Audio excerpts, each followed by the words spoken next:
여러분 안녕하십니까? 2월 7일 금요일 영상 새벽 기도회입니다. 사도신경으로 우리의 신앙을 고백하겠습니다. 전능하사 천지를 만드신 하나님 아버지를 내가 믿사오며 그 외아들 우리 주 예수 그리스도를 믿사오니 이는 성령으로 잉태하사 동정녀 마리아에게 나시고 본디오 빌라도에게 고난을 받으사 십자가에 못 박혀 죽으시고 장사한 지 사흘 만에 죽은 자 가운데서 다시 살아나시며 하늘에 오르사 전능하신 하나님 우편에 앉아 계시다가 저희로서 산자와 죽은 자를 심판하러 오시리라. 성령을 믿사오며 거룩한 공예와 성도가 서로 교통하는 것과 죄를 사하여 주시는 것과 몸이 다시 사는 것과 영원히 사는 것을 믿사옵나이다. 아멘. 여러분 오늘은 여호수아 24장 19절로 33절 말씀을 읽고요. 세대의 연속과 언약의 계속성이라는 제목으로 말씀을 나누도록 하겠습니다. 먼저 제가 본문을 읽어드리겠습니다. 여호수아 24장 19절입니다. 여호수아가 백성에게 이르되 너희가 여호와를 능히 섬기지 못할 것은 그는 거룩하신 하나님이시요 질투하시는 하나님이시니 너희의 잘못과 죄들을 사하지 아니하실 것임이라. 만일 너희가 여호와를 버리고 이방 신들을 섬기면 너희에게 복을 내리신 후에라도 돌이켜 너희에게 재앙을 내리시고 너희를 멸하시리라 하니 백성이 여호수아에게 말하되 아니니이다 우리가 여호와를 섬기겠나이다 하는지라. 여호수아가 백성에게 이르되 너희가 여호와를 택하고 그를 섬기리라 하였으니 스스로 증인이 되었느니라 하니 그들이 이르되 우리가 증인이 되었나이다 하더라. 여호수아가 이르되 그러면 이제 너희 중에 있는 이방 신들을 치워버리고 너희의 마음을 이스라엘의 하나님 여호와께로 향하라 하니 백성이 여호수아에게 말하되 우리 하나님 여호와를 우리가 섬기고 그의 목소리를 우리가 청종하리이다 하는지라. 그날에 여호수아가 세겜에서 백성과 더불어 언약을 맺고 그들을 위하여 율례와 법도를 제정하였더라. 여호수아가 이 모든 말씀을 하나님의 율법책에 기록하고 큰 돌을 가져다가 거기 여호와의 성소 곁에 있는 상수리나무 아래에 세우고 모든 백성에게 이르되 보라 이 돌이 우리에게 증거가 되리니 이는 여호와께서 우리에게 하신 모든 말씀을 이 돌이 들었음이니라. 그런즉 너희가 너희의 하나님을 부인하지 못하도록 이 돌이 증거가 되리라 하고 백성을 보내어 각기 기업으로 돌아가게 하였더라. 이 일 후에 여호와의 종 눈의 아들 여호수아가 110세의 죽음에 그들이 그를 그의 기업의 경내 딥나세라에 장사하였으니 딥나세라는 에브라임 산지 가스산 북쪽이었더라. 이스라엘이 여호수아가 사는 날 동안에 여호수아 뒤에 생존한 장로들 곧 여호와께서 이스라엘을 위하여 행하신 모든 일을 아는 자들이 사는 날 동안 여호와를 섬겼더라. 또 이스라엘 자손이 애굽에서 가져온 요셉의 뼈를 세겜에 장사하였으니 이곳은 야곱이 백크시타를 주고 세겜의 아버지 하몰의 자손들에게서 산 밭이라. 그것이 요셉 자손의 기업이 되었더라. 아론의 아들 엘라살도 죽음에 그들이 그의 아들 비느하스가 에브라임 산지에서 받은 산에 장사하였더라. 아멘. 예, 여러분 오늘 이 말씀을 가지고 세대의 연속과 언약의 계속성, 제가 이 일전에도 말씀을 드렸습니다만 여호수아는 이스라엘의 역사가 새로이 시작된 지점이다. 그러니까 모세오경이 있고 그리고 새로운 시작, 창세기에서 시작하여 이제 그 신명기에 도달했고 신명기 이후에 새로운 시작을 보여주는 것이다. 그래서 여호수아를 지나서 이제 사사기 그리고 룻기가 소소한 거로 있습니다만 사사기 나오고 사무엘상하, 상하, 열왕기상하, 역대상하 이렇게 나오게 될 것입니다. 그런 것이 이스라엘 역사의 시작점으로서 우리가 이해하면 되겠는데요. 그것을 그 이제 시작을 마치는 지점인데, 시작을 마치는 지점에서 여호수아가 확인하려고 했던 것은 백성과 하나님 사이의 언약이었다는 것이죠. 이 시대가 끝나는 것은 여호수아와 또 이제 오늘 보면 33절에 보면 아론의 아들 엘르아살도 죽음에 이렇게 말하였습니다. 그러니까 어, 그 모세의 경우에도 그 경우에는 아론이 좀 먼저 죽었습니다만, 아론이 죽고 모세가 죽어서 한 세대가 끝나더니 이제는 또 여호수아가 죽고 엘르아살도 죽어서 또 한 세대가 이제 끝나게 되는 것이죠. 뭐 그것은 물론 그런 뭐 한 사람 혹은 두 사람의 죽음이 시대를 끝내는 건 아니겠고, 하나의 그 상징과 같이 시대가 이제 다른 시대로 그 다음 세대로 넘어가고 있다는 것을 보여주는 장면이었습니다. 그래서 시대가 끝나갈 때에 하나의 그 언약을 확인해 놓고자 한 것인데, 언약의 확인은 오늘날로 치면 제도를 형성시키는 것과 같은데요. 저는 우리나라의 민주주의를 보면서 늘 이제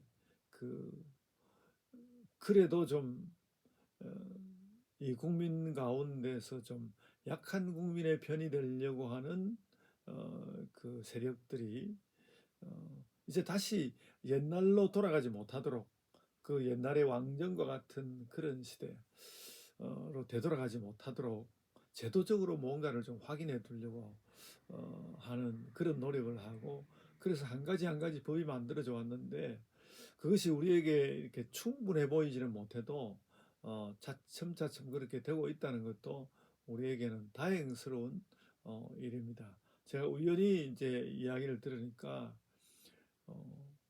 이 군인들을 징집을 하는 이것이 명확하게 그 어떤 법률적인 뒷받침이 있어야 되는데, 그거 없이 그냥 당연한 듯이 젊은 청춘들을 징집을 해왔다는 것이죠. 그래가지고 제가 그 정확하게 법 이름은 모르겠습니다만 무려 2016년에 와서야 이 젊은이들을 징집하는 징병에 관련한 분명한 법률을 세웠다고 하는 겁니다. 그러니까 그런 법은 다시 무너지지는 않겠죠. 무너지지 않을 테고, 그리고 뭐 요즘에 문제가 되고 있는 탄핵과 관련해서 무슨 검찰이 믿을 수 있다 없다, 경찰은 또 믿을 수 있냐, 뭐 이런 이야기를 하고 그랬는데, 제 역할을 충분히 했는지 안 했는지 모르는, 그래도 이제 그 공직자 범죄 수사처, 그 고위공직자 범죄 수사처, 공수처라고 하죠. 그 공수처가 있었는데 커다란 역할을 하지 못했습니다만은, 그래도 기본 대통령을 기소해야 할 것을 그곳에서 공수처에서 기본적인 것을 정리했다고 하거든요.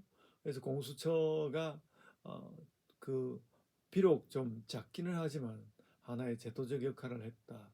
그 제도적 역할이라는 게 참 중요하고, 이 오늘 본문에서는 이스라엘 백성들에게 너희가 뭐 하나님을 떠날 거면 약속할 수가 없다, 지금 그 말씀을 하고 있는 것인데요. 오늘 본문 20절 보면 만일 너희가 여호와를 버리고 이방 신들을 섬기면 너희에게 복을 내리신 후에라도 돌이켜 너희에게 재앙을 내리실 거다, 이런 이야기를 했는데, 이 말씀도 매우 의미가 있는 것입니다. 그러니까 제가 제도 이야기를 했는데, 제도를 이거 만들어 놓더라도 그 제도를 그냥 흩어버리면 다시 제도를 못 쓰게 되는 거죠. 사람은 능히 그럴 수 있는 거거든요. 그러니까 아무리 뭐가 최고다 그래도요, 사실은 현재 이 땅을 살아가는 사람들이 어떤 서로 사이에 확인을 하고 서로 사이에 약속을 하는 게 가장 사실 중요한 것이거든요. 그러니까 이미 제도가 만들어져 있다 할지라도 그 제도를 무시해버리면 그 제도는 무너지는 것입니다. 그러니까 그래도 이제 제도를 확인해 두고 그 제도의 확인 가운데서 우리가 여호와를 떠나면 안 되겠다, 하나님을 떠나면 우리는 망하는 거다라는 것을 자꾸 확인시켜 주는 하나의 그 상징적인 것으로서 언약을 만들고, 그리고 이제 그 언약을 세웠다는 것을 하나의 돌을 가져다가 그 26절에 보시면 여호수아가 모든 말씀을 하나님의 율법책에 기록하고 큰 돌을 가져다가 거기 여호와의 성소 곁에 있는 상수리 나무 아래에 세웠다, 그렇게 말하지 않습니까? 돌을 어느 일정한 위치에 세워서 하나님과 백성 사이에 언약을 맺었다고 하고, 또 문서도 기록하여 두고 이렇게 하였습니다. 그래도 뭐 우리가 문서도 바꾼다, 법률을 개정하듯이 법률을 바꾸는, 그러니까 법률은 물론 좋은 방향으로 바뀔 수도 있지만 나쁜 방향으로도 바뀔 수 있는 것이죠. 그래서 뭐 법률을 개정하려고 하면 이렇게 대단히 뭐 어려운 과정을 거쳐야 하는 것이죠. 그렇게 하는 것이 마땅하고, 그래서 우리가 보기에는 너무 그 충분치 못한 것 같은 어떤 법의 효능, 그런 것이 있기는 하지만은 늘 옳고 그런 것이 오고 가고 하고 그렇게 하기 때문에 아주 어렵게 바꾸도록 하고, 그래서 어떤 그 역사적인 기회에 정말 이거는 단단히 해야 되겠다라고 생각되는 것을 이제 법으로 만들고 그렇게 하는 것이고, 지금 여호수아와 그 이스라엘 백성 사이의 약속도 그런 법 제도를 만드는 것도 하고 사실은 크게 별반 다름이 없는 그런 것이고요. 단 다른 것은 이 약속을 하나님 앞에서 한다는 것, 그것이 물론 그 차이는 매우 큰 차이이겠는데, 하여간 그렇게 하나님과 이스라엘 백성들 사이에 약속을 맺었습니다. 그러니까 오늘 본문 25절 말씀은 참 성경의 여러 구절들 가운데 매우 중요한 구절인 거죠. 그날에 25절입니다. 그날에 여호수아가 세겜에서 백성과 더불어 언약을 맺고 그들을 위하여 율례와 법도를 제정하였더라, 이렇게 말하지 않았습니까? 그러니까 이런 법도를 제정하였다는 건 매우 중요하고, 법도를 제정하였다는 것은 우리가 이것을 지키겠다는 의지의 표현인데, 그래도 그것이 그렇게 금석 명약으로만 있는 것이 아니라 뭐 여차하면 바뀔 수도 있고, 뿐만 아니라 이 법이 생생하게 살아 있음에도 불구하고 그 법을 어기고 제멋대로 행하여 버리면 그 순간에는 그런 법이 무너지는 것이죠. 그러니까 법이 물론 늘 나와서 우리를 징벌하고 그런 것은 알지라도 무엇이 잘하는 것이고 무엇이 잘못된 것인지는 늘 말하고 있는 가운데, 우리는 그 법의 존재를 보면서 우리의 삶의 자세를 단단히 해야 되는 것이고요.